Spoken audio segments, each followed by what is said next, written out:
Hello student, আমি আরো একটি নতুন কনসেপ্ট নিয়ে এসেছি। বীজগাণিতিক ফর্মুলাকে কিভাবে পাটিগণিতে ব্যবহার করে কিছু কিছু পাটিগণিতের অঙ্ক সহজ করা যায়।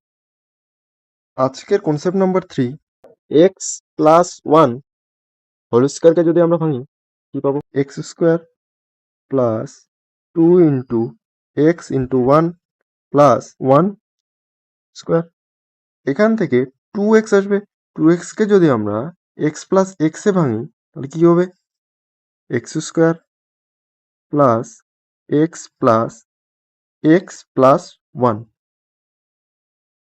এটাই হবে হলো এক্স প্লাস ওয়ান তার whole square.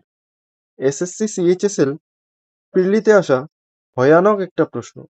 X plus one whole স্কোয়ারের ফর্মুলাকে কাজে লাগিয়ে এই অঙ্কটাকে আমরা নিমেষে করে ফেলতে পারবো।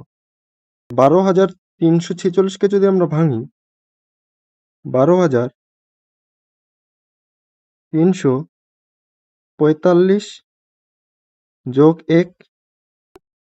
X square plus x plus one, এটাকে কি লেখা যাবে? 12,345 যোগ এক তার হোল স্কোয়ার, মানে 12,046 তার হোল স্কোয়ার।